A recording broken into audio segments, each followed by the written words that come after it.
Welcome to the Straight from the Heart podcast, a show by the makers of Otis about some stories and unconventional wisdom from Team Otis, which helps you to work and run your business in a better way.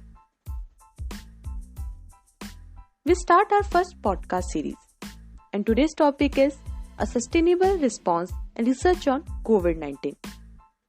For this, we have our distinguished speaker, Dr. Sandeep Rath, a research scientist from University Medical Center, Germany. Nowadays, whole world is going through the pandemic situation of COVID-19, which has spread almost 205 countries. Almost 3.7 million have been affected in all over the world.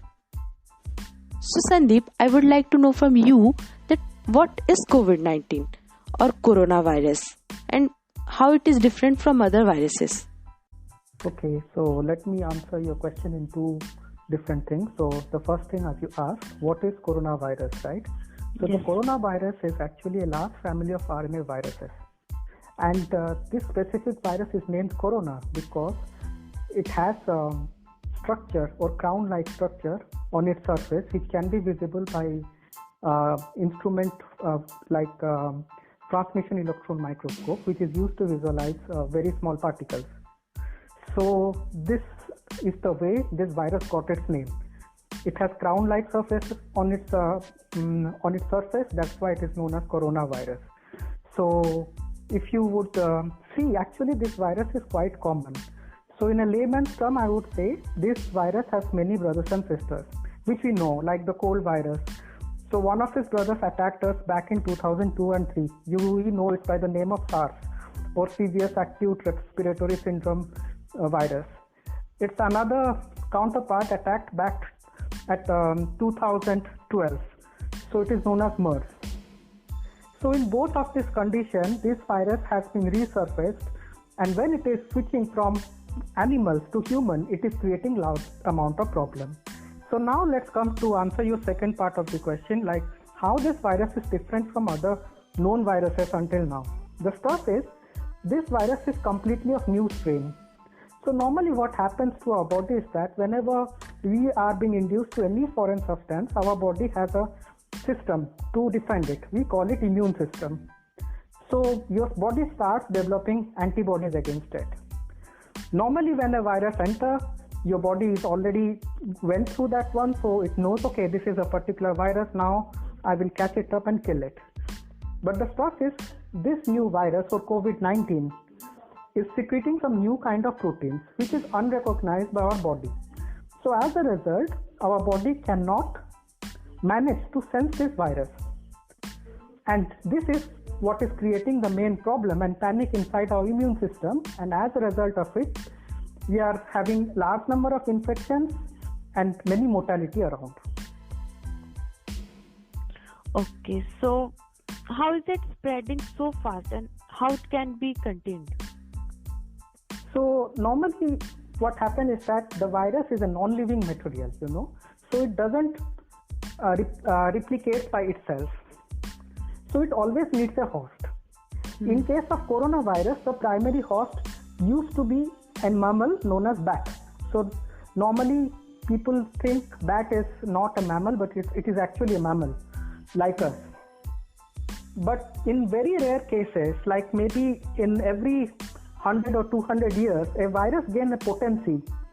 Somehow it mutates itself and is able to switch from one species to another species.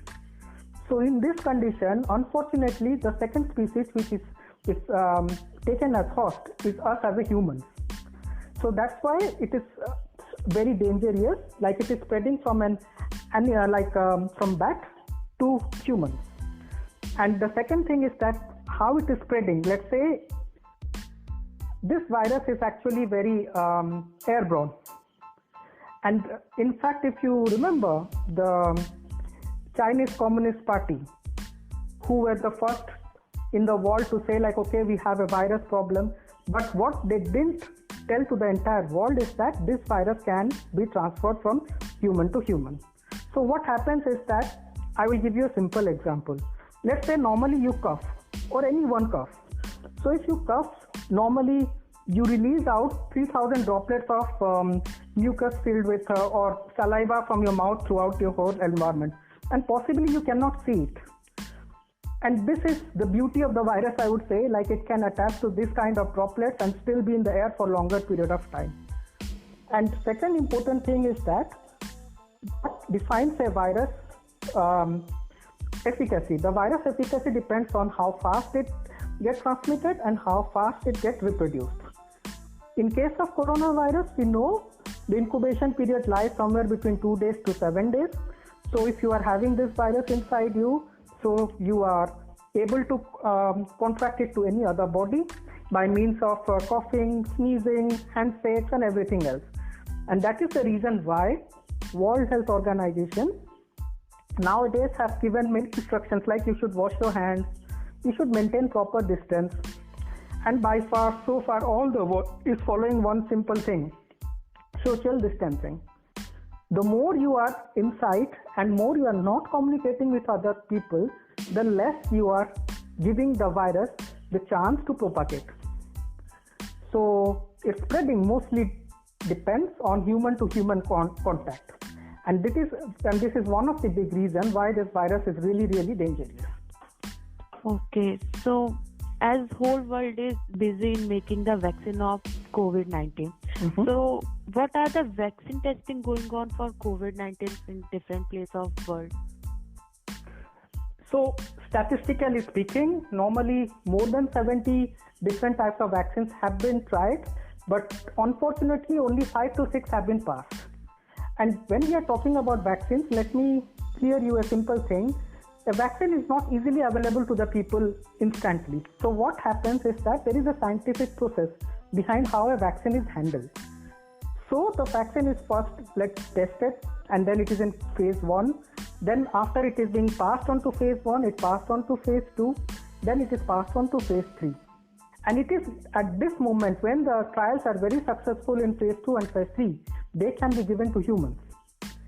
And the other part is that so far there are a lot of claims by many different countries, like say, I would say Italy, I would say Israel, but the scientific facts behind those vaccines are still in shadows because it is unsure, like okay, whether these people are trying it on humans or whether these people are trying it on mice. This is not completely clear. Yeah, but what is very fortunate is that the Oxford trial is a good one. They have taken into consideration the trial first in case of monkeys, which are quite similar to that of human genome. Then they are trying it in few individuals. But likewise, I have said before, the results are still not disclosed to the public. So we have to just watch patiently and see how this vaccination is developing.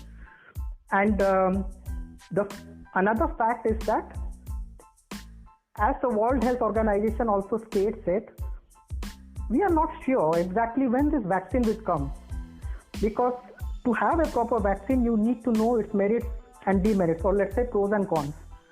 And the pros and cons and like how beneficial it would be, and the second thing is that what side effects it would be causing. Until or unless these things are addressed, I think it's a dream for all of us in the entire world at this moment to think of a complete vaccine for COVID-19. Okay, so how long does the virus survive on surface? So if you look at few scientific literatures, what it states is that the virus can stay in the air for quite a long time, like say, I guess 1 day. And if it sticks to the cardboard, it can still survive for 12 hours. And if it is in plastic, it can survive for 2 to 3 days. So far, scientifically, it is not known, although the virus is a non-living thing, how it is still able to survive in such conditions. So people are trying to do more research about it and find a particular answer, but it is still in shadows, I would say.